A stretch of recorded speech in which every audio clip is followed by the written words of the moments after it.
During the process of the fight, one officer fired their weapon. I don't know how many times that officer fired their weapons. Right now on Up with KREM, new details emerging in an officer-involved shooting inside a Spokane Walmart. Heavy fog and heavy rain. While the fog is reducing visibilities locally, the entire Northwest this week is going to see a significant rainfall event. As we try to be strategic in our decision making and position ourselves best in this realignment environment that's only going to continue in college football. The future of the Pac-12 becoming more clear. This morning, we share the details of the $14 million agreement with the Mountain West Conference.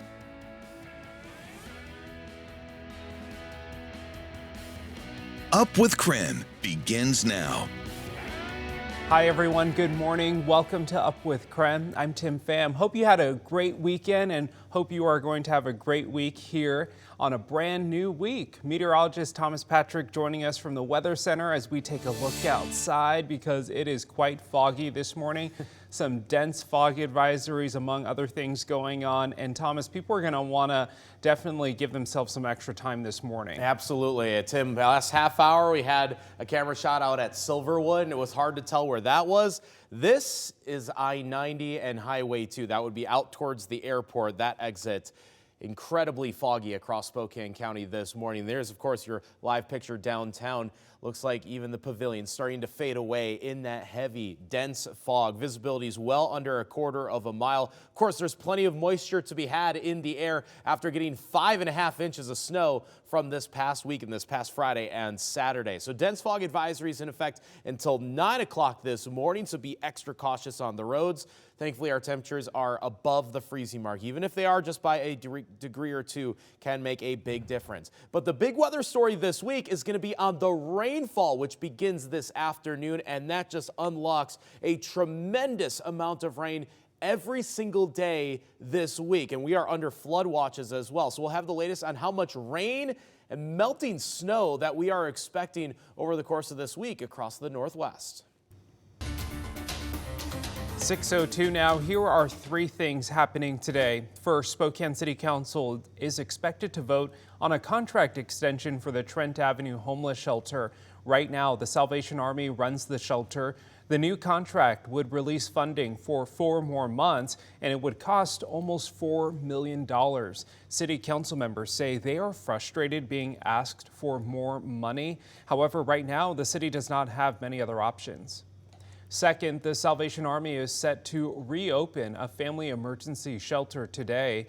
The Salvation Army reports the shelter provides 11 fully furnished studio units where people can stay up to 3 months while working to find affordable housing. And third, this morning, Washington Governor Jay Inslee will listen to budget proposals to address fentanyl and opioid exposure in 2024. He is hosting an expert roundtable in Western Washington.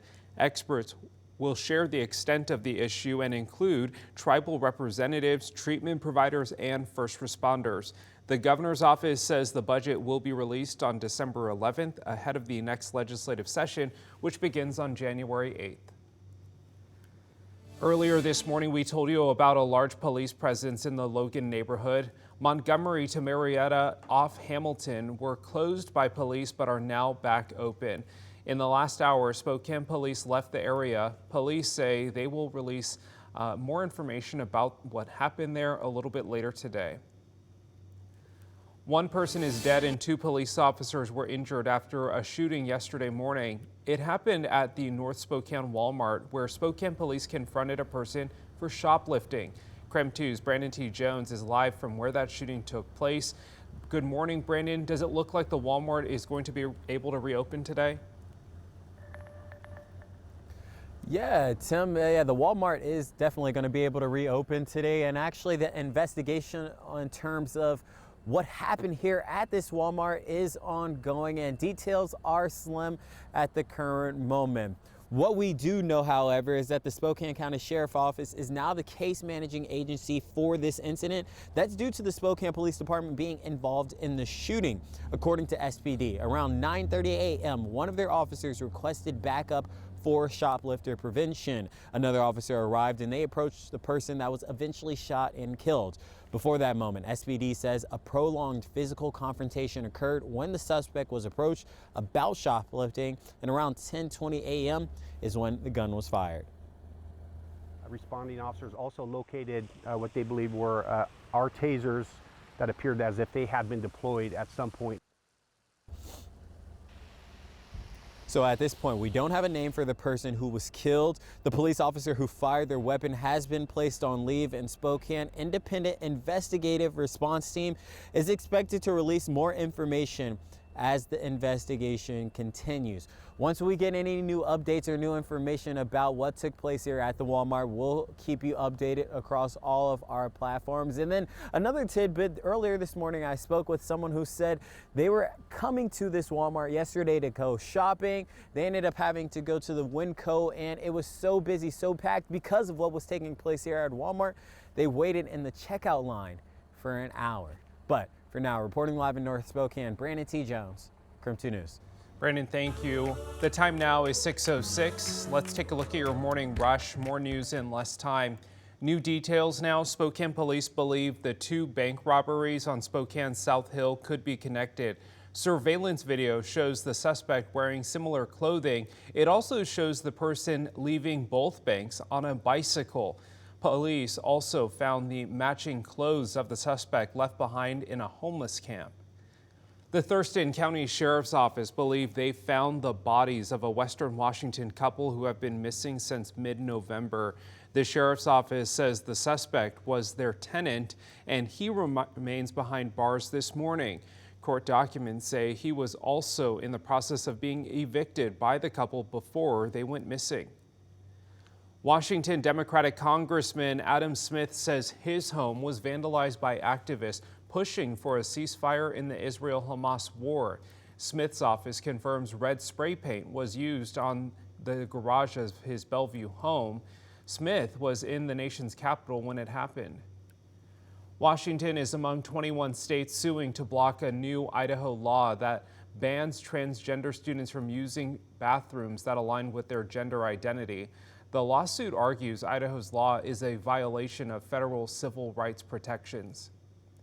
A young humpback whale put on a dazzling show in front of downtown Seattle this week. The whale breached several times in Elliott Bay. The humpback whale has been spotted for 3 days swimming near the shore. Local whale watching groups identify the whale as the calf of a female adult known as Smiley. That is a look at your morning rush. And weather conditions this week are going to be very warm but very rainy. In fact, that's the big weather story across the Northwest, is how much rain is on the way, in addition to all that melting snow, even at the mountain level as well. We're under flood watches between today and Thursday because the duration of this rain event is going to cause some flooding issues across eastern Washington and North Idaho. It'll be a slow start today. In fact, there might even be some wintry or icy precipitation in some of our northern areas, which do remain under a winter weather advisory for a few more hours this morning. Thankfully, Doppler radar is not looking all that impressive, but there could be some hidden icy spots again in our northern counties. When you look at the hour-by-hour forecast today, it's fog in the morning hours for Spokane, and then we see the beginning of that rain event this afternoon. The Pac-12 ends on a high note for the University of Washington, but the future is much more daunting for the two remaining schools. We are working to operate in this 2-year grace period. And I remind everybody what it will look like in college athletics looking forward in 2 years. The next 3 minutes, we break down WSU's and OSU's plans for next year's football season.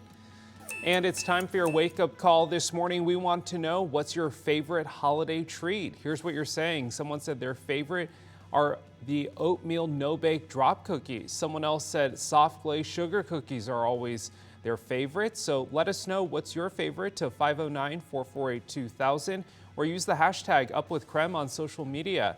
In our next half hour, we take a look at America's top holiday cookies.